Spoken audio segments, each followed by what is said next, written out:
शुरुआत एक गंभीर सवाल से। पश्चिम बंगाल में पिछले लगभग 1.5 दशक से प्रेस की आजादी का क्या हाल है? ये सवाल इसलिए क्योंकि ममता बनर्जी के राज में पत्रकारों पर हमले, सरकारी दबाव और प्रेस फ्रीडम को लेकर मीडिया की स्वतंत्रता पर लगातार सवाल उठ रहे हैं। ऐसे में आज हम इस मुद्दे पर एक विश्लेषण करेंगे जो हाल ही में मुर्शिदाबाद के बेलडांगा में हुई घटना से शुरू होता है।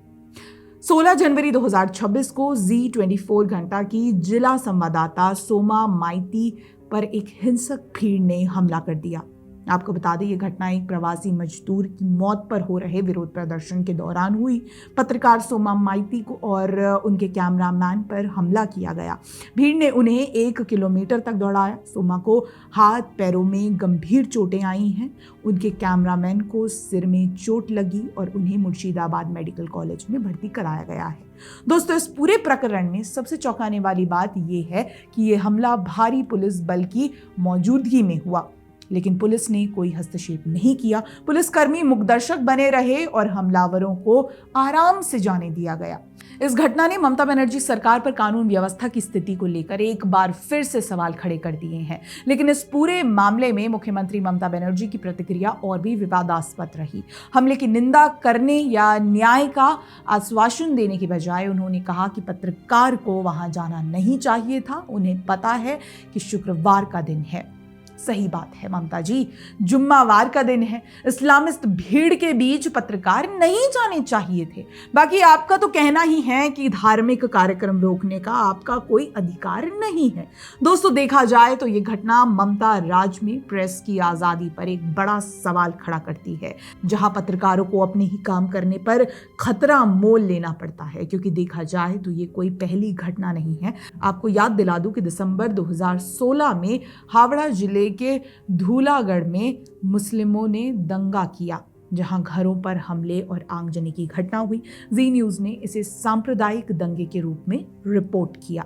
लेकिन ममता सरकार ने पत्रकार पूजा मेहता और जी न्यूज के खिलाफ ही एफआईआर दर्ज कर दी थी। उस वक्त ये मामला लंबा चला था और 2023 में कलकत्ता हाईकोर्ट ने एफआईआर खारिज कर दी, क्योंकि कोई सबूत नहीं मिला कि रिपोर्टिंग से हिंसा भड़की। ये घटना दिखाती है कि ममता सरकार असुविधाजनक खबरों पर कैसे प्रतिक्रिया देती है, कानूनी कार्रवाई से मीडिया को डराने की कोशिश करती है। इसी तरह 2020 में टीएमसी सांसद महुआ मोइत्रा ने अपने लोकसभा क्षेत्र यानी किशनगंज में पत्रकारों को 2 पैसे का पत्रकार बताया था।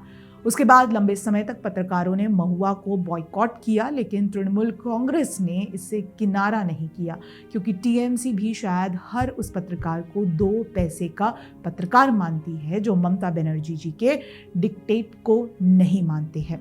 पश्चिम बंगाल में पत्रकार अगर हमले से बच गया तो एफआईआर में पकड़ा जाएगा, और एफआईआर से भी बच गया तो पत्रकारों को सत्ता के खिलाफ बोलने पर 2 पैसे का बताया जाएगा। ममता बनर्जी के शासन में प्रेस की आज़ादी पर कई बार हमले हुए हैं। 2023 में पंचायत चुनावों के दौरान कई पत्रकारों पर हमले हुए। फरवरी 2024 में संदेश खाली में रिपोर्टिंग कर रहे एक टीवी पत्रकार संतू पान को गिरफ्तार किया गया, जिसकी जमकर निंदा की गई थी। फिर नवंबर 2024 में एक पत्रकार को काली पूजा पंडाल पर हमले के खिलाफ बोलने पर गिरफ्तार किया गया। ऐसे में ये घटनाएं एक पैटर्न दर्शाती हैं। चुनावों के दौरान सांप्रदायिक मुद्दों पर या सरकारी नीतियों की आलोचना पर पत्रकारों को निशाना बनाया जाता है। राष्ट्रीय पत्रकार संघ NUJ ने 2020 में ममता सरकार पर मीडिया को धमकाने का आरोप भी लगाया था। वैसे ममता खुद 2019 में कह चुकी हैं कि मीडिया की आज़ादी पर हमला हो रहा है, लेकिन विपक्ष का आरोप है कि उनकी सरकार खुद ऐसा कर रही है। कुल मिलाकर ममता राज में प्रेस की आज़ादी खतरे में है। जहां एक तरफ हिंसक हमले हो रहे हैं, वहीं कानूनी कार्रवाई और मौखिक हमले मीडिया को डराते भी हैं। पत्रकार सोमा माइती पर हुए हमले से लेकर अन्य सभी हमले ये साफ करते हैं कि ममता बनर्जी की सरकार को खबर से खतरा है, लेकिन लोकतंत्र में प्रेस चौथा स्तंभ है और इसे मजबूत रखना जरूरी है। क्या बंगाल में प्रेस की आज़ादी बहाल होगी?